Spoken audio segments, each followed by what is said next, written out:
The stars above Earth shimmered like quiet sentinels, unaware of the chaos that was about to unfold.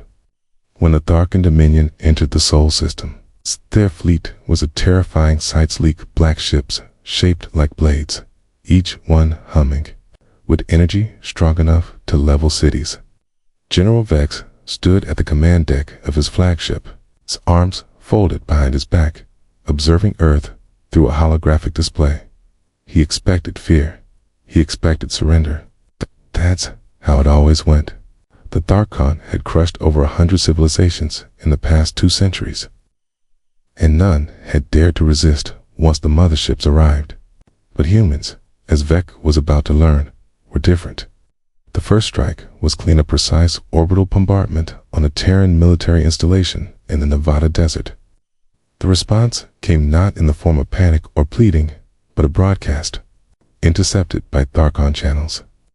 It was a video of a man in sunglasses, flipping a pancake while music played in the background, saying, "Welcome to Earth. You hungry?" Vec ordered a second, larger strike, this time targeting a communications hub in orbit. Within minutes, the Tharkan fleet's internal systems were spammed with strange symbols, flashing images of cartoon animals, and a repeating audio loop of human laughter. The science officers panicked, thinking it was a new kind of psychic weapon, but the AI translators identified it as something called a meme. Vec frowned. "Begin ground deployment," he ordered. Enough games. Dropships landed across multiple continents, starting with Eastern Europe, Southeast Asia, and the southern parts of North America. But instead of direct military resistance, the humans responded in ways that made no sense. On the outskirts of a battlefield near Warsaw, a Tharkan squad marched into what looked like an abandoned village. Suddenly, a cow painted bright green ran through the ranks, followed by a man on a bicycle holding a fishing rod with a rubber chicken dangling from it. Confusion spread. Then came the music. Loud, chaotic drums and electric guitars played through makeshift speakers set on rooftops. The soldiers hesitated. No one had trained for this. Then, seemingly out of nowhere, improvised drones made from kitchen appliances dropped bags of flour onto the Tharkan forces. Their armor, built for heat and energy attacks, was completely unprepared for sticky powder clogging up the ventilation systems. Back on the mothership, Vec received a status report. Multiple ground troops requesting medical attention due to respiratory interference from unknown soft white powder. He clenched his mandibles. "Why flour?" he whispered. "Why anything? Human aircraft, if they could be called, that flew erratic paths across the sky, releasing thousands of paper leaflets." At first, Vec thought it was psychological warfare, but the leaflets were covered in jokes, crude drawings, and something the humans called internet humor. One showed a cartoon of a Tharkan soldier slipping on a banana peel. Another simply said, "You came to conquer Earth. Bad choice, buddy." Vec didn't laugh. His sub-commanders demanded more traditional methods: full-force orbital dominance, city-wide energy suppression, capture, and interrogation. Vec approved the plans, but each attempt was met with more chaos. In the Pacific, human submarines, disguised as whales, released sound pulses mimicking Tharkan distress calls, causing half the alien navy to divert course. In Canada, Tharkan walkers' massive 4-legged tanks were disabled by teenagers who hacked into their navigation systems using a signal broadcast from an old radio tower in a garden hose. On Mars, a newly built Tharkan outpost received a delivery crate labeled Terran Supplies. When opened, it released hundreds of rubber balls that bounced unpredictably through the base, activating emergency lockdowns. "This is not war," Vec muttered during a strategy meeting. "This is mockery." One of his advisors, Commander Thorell, disagreed. "General, with respect, this is war. Just not the kind we understand." Vec leaned over the holographic map of Earth.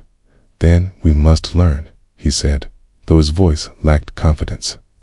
The humans didn't seem to be following any pattern, didn't use traditional formations, didn't guard important infrastructure, and didn't seem to take the invasion seriously. And yet, their counterattacks, if one could call them, that were disrupting everything.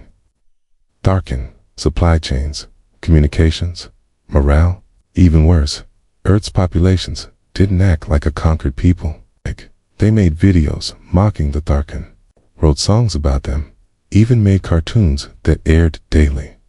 And somehow, the Tharkan soldiers who saw these things became distracted, confused, even depressed.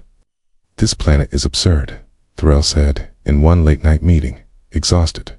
"Nothing they do makes sense." Vec stared at the stars. "And that," he said slowly, "is exactly why we're losing." As reports came in from other invasion points, Brazil, India, Australia, one thing became clear. The humans weren't just resisting.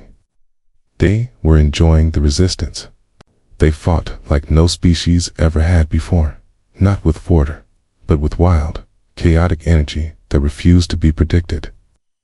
Even Earth's environment seemed to favor them.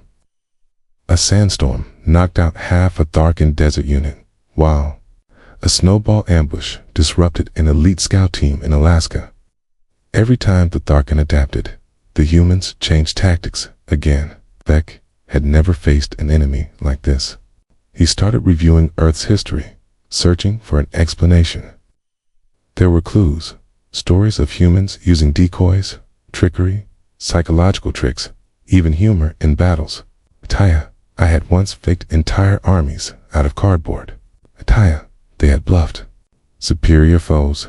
They had even used music in theater during wartime. This wasn't a new strategy. It was part of who they were.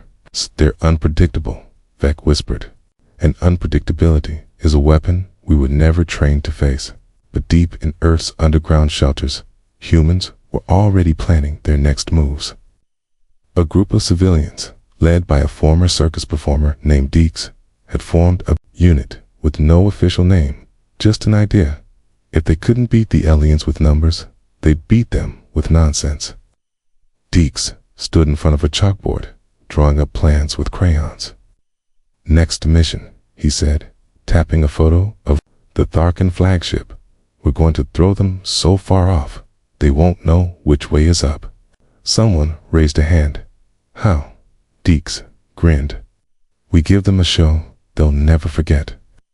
Meanwhile, on the Tharkan flagship, General Vec watched a strange new video intercepted from Earth. It showed a group of humans, dressed as clowns, performing synchronized dance moves in front of a ruined city. As the music played, the screen flashed a message. "You invaded Earth. Now enjoy the circus." Vec turned away. For the first time in his military life, he felt something he didn't have a word for. A chill that wasn't from fear, but from not knowing what would happen next. The Tharkan believed they had made progress, landing more troops on Mars and Europa to build strong outposts and regroup from the strange chaos humans had caused on Earth. But something felt wrong, though no one could explain it, not yet. General Vec stood before a digital map inside the cold walls of his Martian command center, watching blinking alerts light up like stars, going mad. Reports came in equipment, failing troops sneezing uncontrollably. Strange green patches spreading through soil and metal alike. At first, the aliens thought it was sabotage or chemical warfare, but soon the real cause became known. Plants. Human plants. The base on Mars had been attacked, not with weapons, but with seed bombs dropped by modified drones made from scavenged satellites and kitchen appliances. These bombs contained fast-growing earth plants, engineered to thrive in low-pressure soil. Within hours, vines snaked through ventilation shafts, roots split panels open, and bright flowers bloomed along solar panels, confusing sensor arrays. Worse, the soldiers started having allergic reactions, coughing, itching, red eyes, and unable to wear helmets for long. One officer was nearly strangled by a sunflower stalk.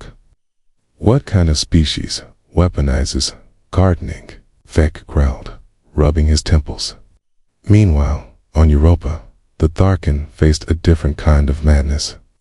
The icy surface was quiet when they first arrived. Soon, they began seeing bizarre human vehicles racing across the plains, jeeps modified to carry far too many people, each one filled with laughing soldiers, hologram projectors, and balloon decoys. They were nicknamed clown cars by both humans and confused Tharkin. These clown cars moved in circles, released smoke bombs shaped like smiley faces, and broadcast loud music, everything from Earth opera to old cartoon themes. Tharkin forces tried to follow them. They ran into carefully placed trap souls disguised as puddles, loudspeakers broadcasting fake commands, or nets dropped from drones disguised as birds. General Vec watched footage of one such incident of his elite troops taken out by a woman driving a clown car while wearing bunny ears. She shouted "boop" for throwing a glitter grenade that disabled their cloaking systems. Slammed his fist on the table. This is not war. This is performance art. But the damage was real. Supplies weren't arriving. Communication relays broke down daily. Tire squads went missing, only to be found hours later, covered in colored powder, surrounded by balloons, and tied to inflatable flamingos. The Tharkin commanders begged for answers, but Vec had none. Every standard counter-strategy failed. They tried brute force, but the humans avoided direct fights. They tried surveillance, but the humans jammed signals using microwave ovens. They tried morale boosters, but each speech was drowned out by broadcasts from Earth mocking them in hundreds of languages. Even the AI translator began misinterpreting commands, infected by human humor files disguised as updates. In secret, Vec began to suspect the humans weren't acting without order. There had to be someone behind the madness, someone directing this absurd resistance. His suspicion grew when one of his scouting ships intercepted a strange signal from Earth, a message bouncing between satellites, repeating a single phrase: "Operation Dandelion, let's make Mars green again." Vec zoomed in on the region most affected by the seed bombings and found the same signature embedded in the data. A crude drawing of a juggler with the initials DX scrawled underneath. Back on Earth, far from the alien chaos, Deeks, formerly a circus performer, now an unofficial leader of an underground resistance, sat in a candlelit bunker beneath the ruins of a small museum. Around him were artists, pranksters, engineers, and old stage performers, working together on blueprints covered in stickers and doodles. "They're rattled," Deek said, tossing a bouncing ball between his hands. "But rattled isn't broken. Need to push harder." A magician named Vera, who had once made a car vanish during a show in Las Vegas, leaned over the table. "We've got clown car units ready to go on Europa. I added a smoke machine that smells like pancakes," quote a former children's entertainer. Rico nodded. "We're also prepping paint bombs mixed with anti-electronics powder. Make it messy, make it loud." Deeks grinned. "Good. Let's remind them they're not just losing a war. They're losing sanity." Meanwhile, on Europa, Tharkin scouts chased another clown car across frozen fields, only to find themselves circling a giant inflatable penguin filled with helium gas that distorted their comms. One unlucky soldier accidentally activated a hidden speaker, causing it to blast human pop music at full volume. Back at base, a Tharkin officer lost his mind trying to decode a pile of fake documents left behind, each one describing a mission to steal the moon, build a spaceship from cheese, or declare a dance-off. "Is this psychological warfare?" one alien officer asked. "No," another replied, staring at a rubber duck left on the command chair. "This is something far worse." The chaos escalated. Mars bases began experiencing unexpected weather changes, artificial storms created by human satellites repurposed as weather machines.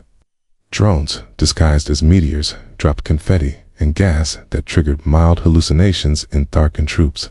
causing them to see humans wearing animal costumes dancing in slow motion. General Vec finally summoned a war council. His commanders were tired, paranoid, and confused.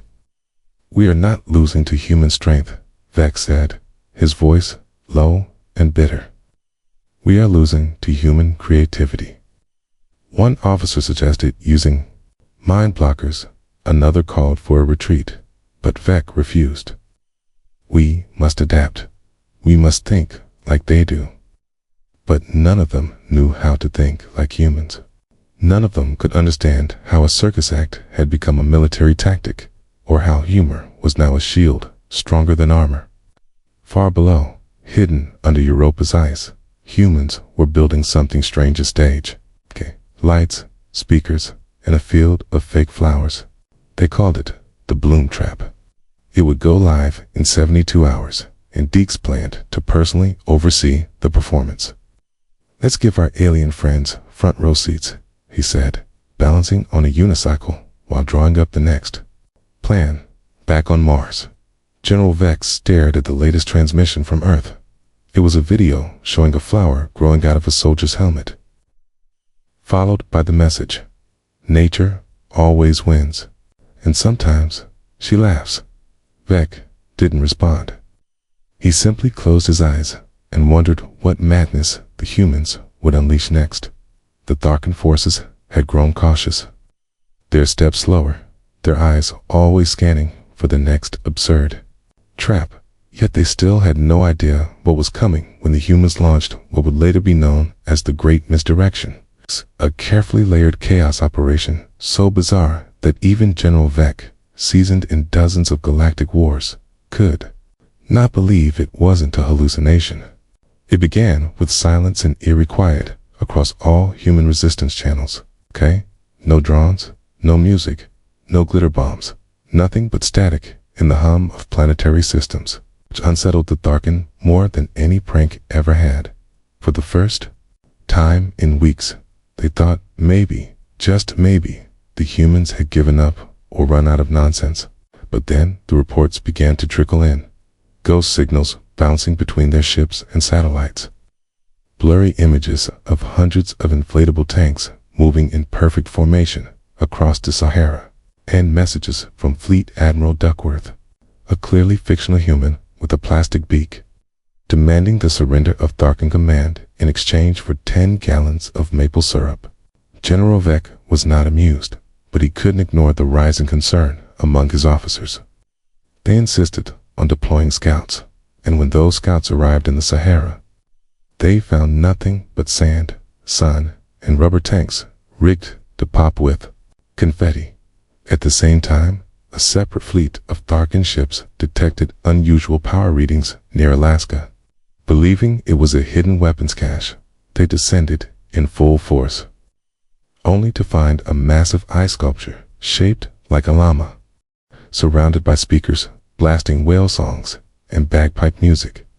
The humans were not just fighting, they were pulling strings, guiding the Tharkan with fake trails, bait, and misdirection like a magician, keeping the audience focused on one hand while preparing a surprise with the other. And the surprise was being built far from any battlefield, in the ruins of an old Earth theme park, deep underground, where Deeks and his strange crew worked day and night on what he called the finale. He wore his patched-up circus coat, now like a general's uniform, pacing beside engineers, hackers, illusionists, and farmers, all adding their piece to the plan. "We're not going to just beat them," he said, juggling 3 wrenches as he spoke. "We're going to confuse them so badly they won't even remember why they invaded us." The plan had many names: Operation Smoke and Silliness, the Clownfrontation, and Deek's favorite, Mission. What just happened? While Tharkan forces chased heat signatures in the Amazon that turned out to be nothing but heated mannequins dressed as pirates, the real resistance was rerouting energy through forgotten subway tunnels, launching microsatellites disguised as toys, and preparing to hijack the Tharkan's own communication systems. The first real clue came to General Vec when one of his officers brought in a helmet camera feed recovered from a scout team lost near the ruins of Tokyo. The footage showed a shadowy corridor filled with flashing lights, mirrors, and what looked like 20 humans dressed as cardboard robots dancing in a circle. Then the image glitched and cut out. "They are hiding something," Vec growled. "Something big." He ordered full orbital scans, but each scan returned false data, scrambled by human countersignals. Meanwhile, the humans launched their real move, activating hundreds of drones built to mimic Tharkan ships. These drones flew coordinated paths above cities and rural lands alike, tricking the aliens into thinking their own forces were defecting. Panic spread in the upper command. Messages flew between fleets. No one trusted their own instruments. "Are we under attack from inside?" one Tharkan commander asked. "Or are we attacking shadows?" another replied. Then came the main event. All across Earth, giant screens powered by scavenged alien tech flickered to life, showing Deeks himself in a patch suit and bow tie, sitting behind a desk like a news anchor. "Good evening, honored guests," he said cheerfully. "Welcome to the end of your invasion." He gestured behind him as a stage curtain rose to reveal a fake alien city made of cardboard and glitter, exploding in slow motion with sound effects and fireworks. "We call this the big misdirection," he said. "You've been running in circles, chasing ghosts, and now it's time to go home." The broadcast looped again and again, spreading into Tharkan command relays, AI nodes, and even warship screens, replacing tactical maps with clips of juggling routines and animal puppets doing acrobatics. At first, the Tharkan thought it was a final mockery. But then, their own systems began reacting fail-safes, triggering shutdowns, command chains breaking as human signals, faked authority codes, navigation systems redirected toward deep space. Somehow, the humans had done it. They had flipped the Tharkan systems against themselves without ever firing a real shot. General Vec watched his fleet spin in confusion, half of it rerouted to empty sectors, the other half locked down by unknown commands. He turned to his tech advisor, who was busy trying to reboot their command core using a backup drive. "How did they do this?" Vec asked. The advisor only shrugged. "They used art, jokes, noise, and somehow it worked." Vec stared at the earth below, now glowing with thousands of human symbols, light shows, and laughing broadcasts, and finally realized the truth. This was not a world that could be conquered, 'cause humans didn't fight like warriors they fought like storytellers, like tricksters, like chaos incarnate, wearing painted faces. "Pull back," he whispered, "for we forget who we are entirely." And as the Tharkan ships turned away, limping out of Earth's orbit in silence, Deeks raised a toast with his crew in the underground base, sipping juice from plastic mugs, exhausted but victorious. The great misdirection had worked. The planet was still standing, and the clowns had won the war. The Tharkan fleet drifted through space like ghosts escaping a haunted house, silent and stunned after the chaos humans had unleashed. And though they had retreated from Earth, they had not given up completely. General Vec ordered a halt at the edge of the solar system to regroup, understand what had happened, and plan a return. But no one on board his flagship seemed eager to speak, and even the artificial lights felt dimmer than usual. Something inside the Tharkan ranks had cracked. Something deeper than tactical defeat. Something stranger than broken systems or bad data was confusion, not just about human technology or methods, but about the humans themselves, a species unlike anything the Tharkan had faced in their long history of conquest. Vec called a war council and demanded a full report on the Earth campaign, expecting charts, numbers, and damage assessments. But what he received were stories wild, unbelievable, unsettling stories that made even the most disciplined officers shift uncomfortably in their seats. A scout described how he was led in circles through an abandoned city by signs that changed direction when no one was looking. A technician recalled trying to decode a signal that turned out to be an endless loop of cats knocking over cups. A captain confessed she had seen a hologram of a talking pizza slice warning her about the pineapple uprising. And she wasn't sure if it was part of a weapon or just a joke. Kay didn't want to believe it, but every record, every message, every broken transmission pointed to one fact. The humans didn't fight with reason, they fought with nonsense. And somehow, nonsense had won. To make matters worse, the crew morale was collapsing. Soldiers began speaking in Earth idioms. AI cores played circus music at random intervals. Kay and a janitor accidentally triggered a clown-shaped virus that filled the entire ship's comms with riddles and riddles only. Vec ordered the virus deleted, but every time they wiped it, it reappeared under a new name, Chuckles. Then Bozo Protocol, then Haha Prime. It was clear the humans had left behind more than tricks, they had left seeds of lunacy. So Vec did the unthinkable. He demanded to learn. We cannot defeat what we do not understand, he said to his second-in-command, Commander Alzek, who had once led 1,000 successful planetary assaults, but now twitched at the sight of balloons. Alzek hesitated, but nodded, and together, they summoned a team of researchers, hackers, translators, and behavioral analysts to study human tactics, not their weapons or machines, but their madness. They called the project Operation Insight, though the lower decks secretly called it Project Insanity. As the study began, the Tharkan scientists were overwhelmed. They examined hours of human footage and found training videos, disguised as cooking shows, tactical signals, hidden inside comedy sketches, and psychological warfare buried in puppet shows. They tried to map the logic of the human resistance and failed, because there was no logic, only creativity, randomness, and an endless supply of ideas that changed every time someone blinked. One scientist broke down after trying to understand a resistance broadcast that featured two people arguing about which cereal made a better shield against lasers. Another found meaning in a prank video where a man dressed as a walrus painted fake airlocks on alien ships. They have no pattern, said Alzek. They are unteachable. But then, one junior researcher, barely out of her training cycle, raised her hand and said, maybe that's the point, Kay. Maybe they don't follow logic. Maybe they dance with it. Her words sparked something in Vec. He ordered the crew to stop trying to decode and start experiencing. He allowed a section of the ship to be transformed into a simulation chamber where Tharkan soldiers could enter reconstructed human environments. From classrooms full of rubber chickens to obstacle courses made of trampolines and banana peels. At first, they resisted, embarrassed by the silliness. But slowly, things began to shift.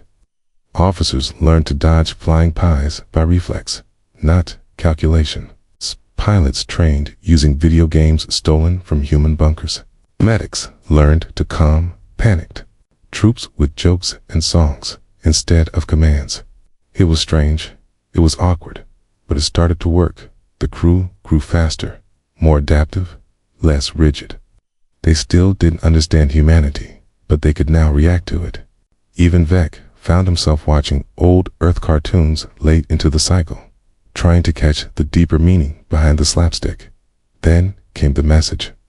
A human drone floated into Tharkan space under a white flag, painted with a smiley face, carrying a single data core labeled Lessons in Lunacy. It was from Deeks himself, the mysterious clown general of Earth, and it opened with him juggling flaming pins while sitting on a unicycle inside a crater. Dear alien friends, he began, I know things got a little weird back there. Hard feelings. Consider this a gifted collection of human strategies, jokes, recipes, and life lessons you may find helpful, or confusing, or both. The file included blueprints for the clown cars, instructions for building morale using party supplies, and something called the Emergency Rubber Chicken Plan. Vec stared at the data in silence. Then he ordered a copy to every ship. Some officers protested, "It's a trap," they said, but others were curious. And curiosity, Vec realized, was the first step to survival. Meanwhile, back on Earth, Deeks watched the stars through a telescope, surrounded by his misfit crew, smiling to himself. "They're learning," he whispered. "They don't get it yet, but they will. You can't beat madness with force. You have to embrace it just enough to stay free." He didn't know if the Tharkin would return. He didn't know if they would try to conquer Earth again, or if they would simply go home, confused forever. But he knew one thing: if they did come back, they would never see the same tricks twice, because humans, for all their flaws, never stopped imagining. They never stopped turning fear into fun, danger into games, and war into art. And somewhere, deep inside a Tharkin warship, now decorated with colorful streamers and a suspicious number of whoopee cushions, General Vec finally allowed himself a smile, small, cautious, but real. Maybe, just maybe, the humans had taught them something after all. The stars above Earth were calm again, but everyone in Deeks' strange little resistance knew it wouldn't last, 'cause even though the Tharkin fleet had pulled back after their bizarre defeat, the war was not over. It had simply shifted. And now it was moving into something far more dangerous. The battle of the mind. Deeks, still wearing his patchy circus jacket, stood in the middle of what used to be an abandoned movie studio, now repurposed as the Earth's Resistance's Strategic Confusion Command, where plans were drawn on chalkboards by stand-up comedians. Illusions were tested by magicians, and scientists worked side by side with pranksters to shape a new kind of weapon, one that didn't destroy, but disoriented, distracted, and disarmed. They called it the Mind Games Offensive, and it was built around a single idea: if they couldn't outgun the Tharkin, they would outthink them by making them question every move, every sight, every sound, even their own thoughts.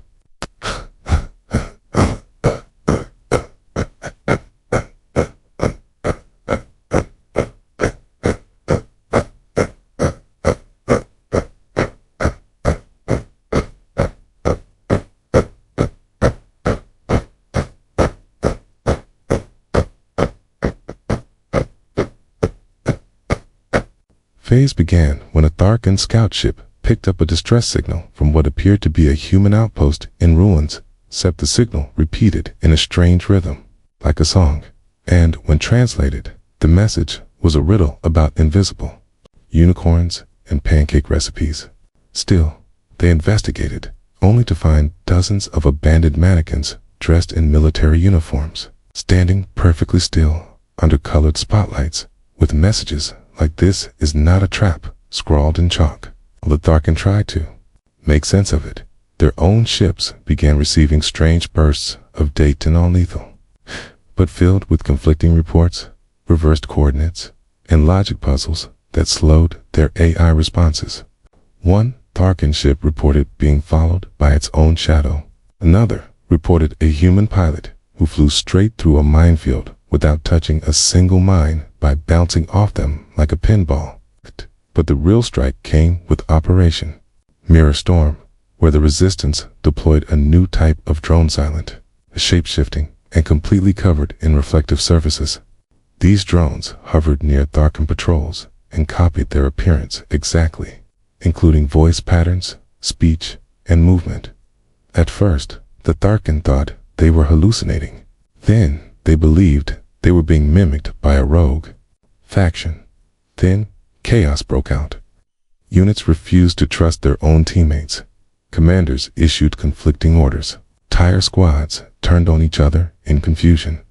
And all the while, Deeks watched from his hidden base, sipping soda and flipping switches on a control board that looked more like a toy store than a battlefield.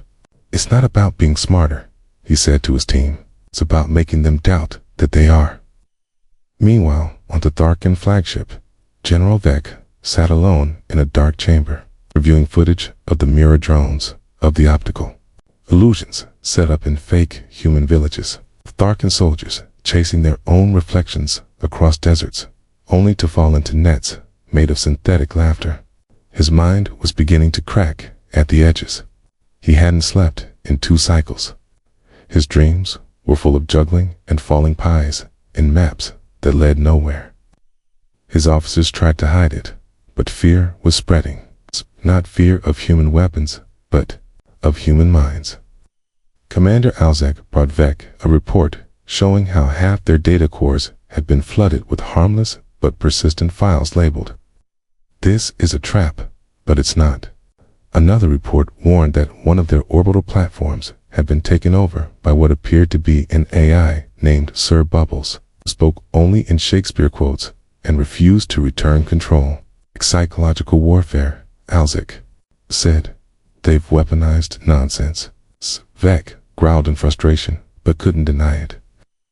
The humans were hitting them with tricks so surreal that the most logical species in the galaxy was slowly unraveling. So he decided to fight back, not with brute force, but by turning human methods against them. The Tharkin began launching their own fake broadcasts, mimicking human humor, even attempting to build clown drones of their own. But it failed. Every attempt felt off. The timing wasn't right. The humor felt forced. The mimicry lacked soul. Because what the Tharkin didn't understand was that human madness wasn't just random, it was alive, reactive, and rooted in emotion, not calculation. That's when Deeks made his boldest move. He hijacked an entire Tharkin broadcast network and aired a live game show called Guess That Planet, featuring Earth resistance members in ridiculous costumes, asking Tharkin viewers to pick which of 3 Earth-like planets was actually real, while space chickens danced in the background. Millions of Tharkin soldiers watched in stunned silence. Some turned off their screens, others couldn't look away, and some began to laugh nervously, quietly, but it was laughter, kind that breaks walls. On Earth, Deeks was exhausted, but he knew they were close to something big. He walked through the maze of their command center, past rooms filled with actors rehearsing alien roles, kids building robot decoys out of cardboard, and elders meditating over battle chants disguised as bedtime stories. Then, one of his scouts burst in with news. A Tharkin unit had landed in Iceland, not to attack, but to talk. They brought no weapons, only questions and confusion. Deeks met them wearing a rubber chicken hat. Kina Tharkin, leader, tall and silver-skinned, looked around at the spinning disco lights and asked, "Why do you fight like this?" Keys shrugged. "Why do you invade like that?" Alien didn't have an answer. That was the beginning of something new. Not peace, not yet, but understanding. Back in space, General Vec stood at the edge of a great decision. His army was fraying. His logic was failing. And the enemy fought not with power, but with imagination. "We cannot beat them," he said at last, staring into the void. "Not unless we become them." But deep down, he knew becoming human wasn't about wearing clown shoes or telling jokes. It was about thinking sideways, feeling deeply, and embracing the strange. The Mind Games offensive had not just disrupted the Tharkin, it had infected them with a question they could not erase. What if madness was a kind of freedom? And for the first time in his long life, Vec didn't want to answer with war. The sun rose over a peaceful Earth for the first time in what felt like a lifetime, casting its light on a world that had become a battlefield of ideas rather than weapons, and in a quiet mountain valley where the last war meeting had once ended in a whipped cream explosion. Preparations were being made for something no one had expected: a peace treaty, not of surrender or submission, but one of mutual confusion, because after months of psychological chaos, strange encounters, and relentless unpredictability, the Tharkin had asked for a meeting, not to demand, threaten, or invade, but to negotiate, and the humans, still led by the unpredictable and ever-smiling Deeks, had agreed. setting the location at a neutral zone designed to throw off every expectation the Tharkin held about Earth diplomacy. The meeting site was a large circus tent erected on a floating platform in the middle of a foggy lake, where chairs floated on balloons. Translators were trained mime artists, and the entrance was guarded by ducks wearing bow ties, yet none of it was a joke, because for humans, absurdity had become strategy, and for the Tharkon, it had become the only language they couldn't crack with machines. General Vec stepped onto the platform wearing his full ceremonial armor. Though he had reluctantly agreed to allow a single red clown nose to be placed over his breathing filters as a gesture of good faith. And beside him, Commander Alzek carried the draft of the treaty, its clauses translated into 5 Tharkin dialects and also written in limericks for the humans' benefit. On the human side, Deeks sat cross-legged in a beanbag throne, sipping tea from a mug shaped like a space lizard, his mismatched socks poking out from beneath the cloak that looked like it had been stitched together from old parade floats. But behind the silliness, his eyes were sharp, focused, ready, because he knew that what was about to happen would shape more than peace. It would define what came after war. As both sides sat, the tent quieted, and the translators, one a Tharkin code brain and the other a retired children's show host, began the opening statements. Not with threats or demands, but with riddles and compliments, disarming the tension like air leaking from a balloon. Vec cleared his throat and spoke first, carefully choosing his words, explaining that while the Tharkin had entered this system expecting domination through superior strength, they had instead encountered an opponent that refused to follow rules, and in doing so, made every rule meaningless. He admitted that their ships were still functional, their armies still vast, but their confidence had shattered. Because how could you win a war when every step might trigger a prank? Every signal might be a song, and every weapon might turn out to be a kazoo. He looked at Deeks and said, "We came seeking obedience. We found laughter instead. We do not understand your ways, but we respect what we cannot break." Deeks nodded slowly and replied with a story about the first time he ever confused bully into walking away instead of fighting. Then he turned serious and said, "You brought fear. We returned confusion. And confusion, as you've seen, can be powerful, but it doesn't have to hurt. It can be a bridge." The treaty was brought forward, a thick document wrapped in banana peels and glitter glue, and as each side read the terms, it became clear that this was not an ordinary peace agreement. It was a pact of deliberate unpredictability. Clause 1. No side shall engage in traditional warfare. Clause 2. If conflict arises, it must be resolved through interpretive, dance, trivia contests, or illusion-based duels. Clause 3. Both parties agreed to a cultural exchange, including food, pranks, philosophy, and art installations that make no logical sense. Clause 4. Every year, a joint festival of confusion must be held to celebrate peaceful absurdity. Clause 5. Any attempt to weaponize logic against the other party is to be considered a declaration of boredom and punished by mandatory clown school attendance.